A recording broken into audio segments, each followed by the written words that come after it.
Espírito Santo. Meus queridos, hoje a igreja comemora o santo profeta Elias. E o evangelho de hoje,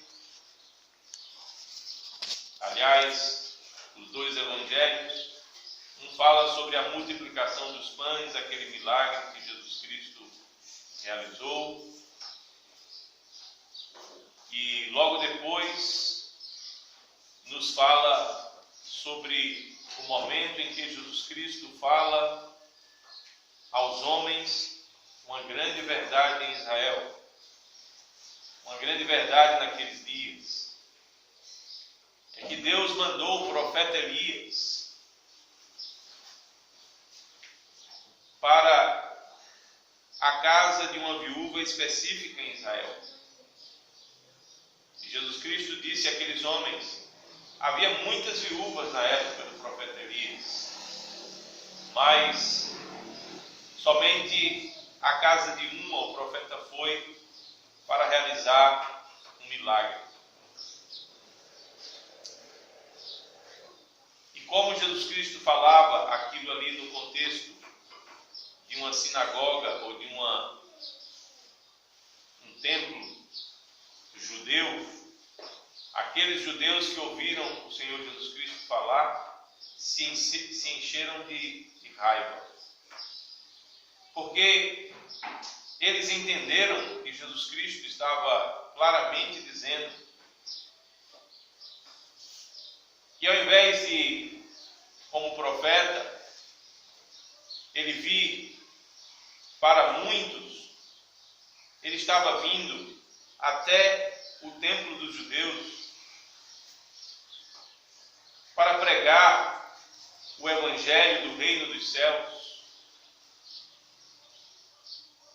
E eles se sentiram, ao invés de privilegiados, eles se sentiram enfurecidos. Por que será que, quando Deus decide aproximar-se de alguns dos homens, eles, ao invés de se sentirem privilegiados, se sentem, ao contrário, enfurecidos?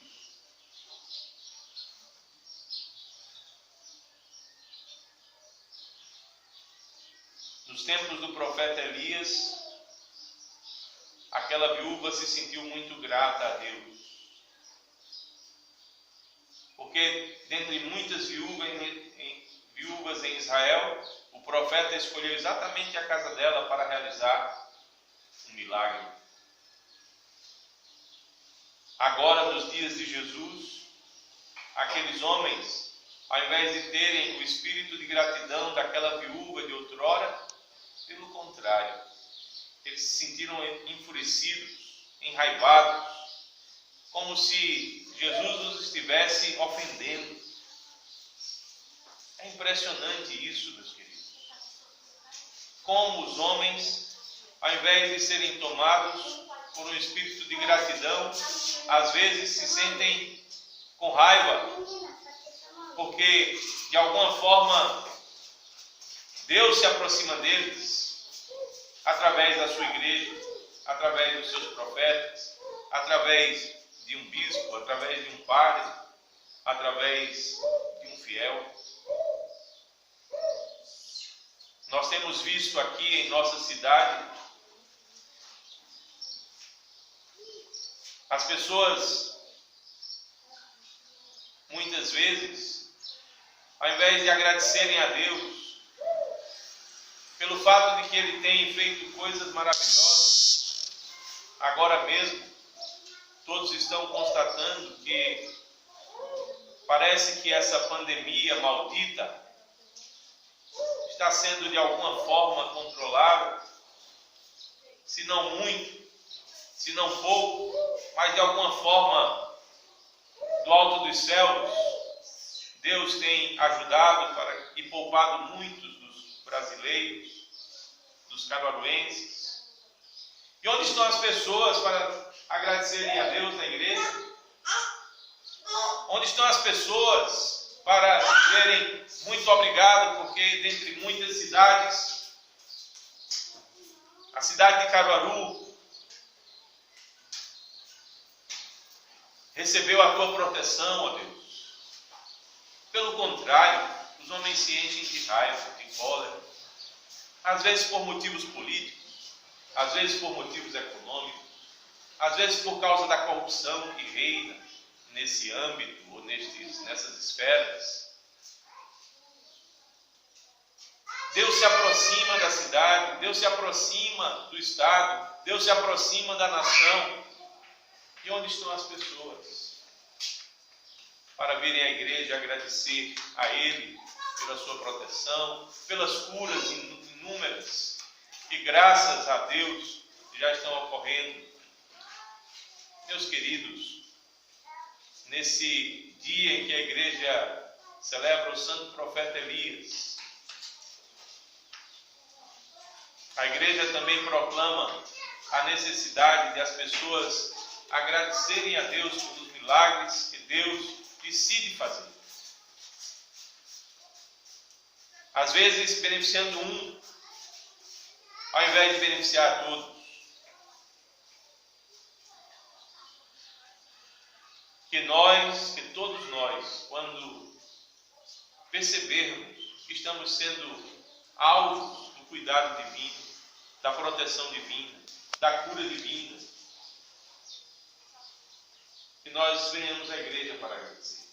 Temos um fiel aqui, o único de nossa paróquia, graças a Deus, que passou pela Covid e hoje está aqui para agradecer.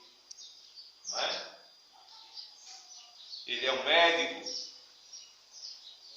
lida mais com essas situações e terminou infectado, mas graças a Deus, curado.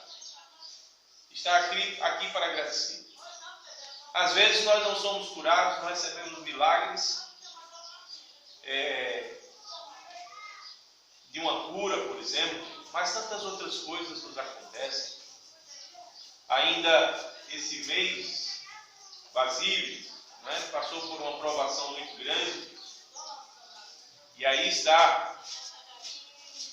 Ontem, na casa dele, eu ouvia um testemunho de que uma certa enfermidade que estava afligindo aquela casa já começa a se dissipar. Através dos medicamentos, aquela que estava adoentada agora melhorou. Ora, isso deve fazer com que nós agradeçamos a Deus. As bênçãos que Deus nos concede, os milagres que Ele nos faz, deve fazer com que nós venhamos à igreja agradecer a Deus, ao invés de ficarmos com raiva, porque às vezes um padre chama as pessoas para a igreja, ao invés de ficarmos com raiva, porque às vezes Deus nos dá algo de bom e a gente acha que Ele está querendo demais de nós. Meus queridos, o homem de hoje está vivendo como que um filho mimado. E quanto mais presentes Deus concede como um bom pai, mais aquele menino mimado esperneia, faz feiura, como se diz aqui no Nordeste. Ao invés de agradecer pelo fato de que Ele nos tem dado vida, o ar para respirarmos, e ao contrário do que muitos pensam, cheios de medo, de neuroses, o ar não está infectado, pelo contrário, Deus está providenciando ar puro para os nossos pulmões. Creiamos nisso. E que esse ar infectado suma de uma vez por todas. E que nós venhamos às igrejas, afluamos às igrejas para agradecer o ar puro que Ele tem dado para que todos nós respiremos. Ainda hoje eu estava vindo para a paróquia e dirigindo eu estava lembrando, meu Deus, que alegria ter passado todo esse período da pandemia, onde agora as coisas já estão reabrindo. Estão reabrindo porque as coisas estão melhorando, não é? E eu respirei todos esses dias. Quer quando estava dormindo, quer quando estava acordado. meus parentes também respiraram todos esses dias, não é? Nós devemos fazer isso, agradecer a Deus de todo o nosso coração, ao invés de nos enraivecermos porque tal situação é desfavorável, porque isso está acontecendo, isso é um absurdo. Bom, que nós olhemos também de maneira crítica a alguns acontecimentos, mas que a crítica não tome os nossos corações, que o espírito de gratidão seja aquele que domine a nossa alma, que o nosso coração e a nossa mente estejam agradecendo a Deus muito mais do que reclamando por qualquer coisa que talvez desfavorável nos aconteça. Assim, exercitados na gratidão, no louvor a Deus e na adoração, sejamos conduzidos mais e mais ao reino de Deus, o Pai,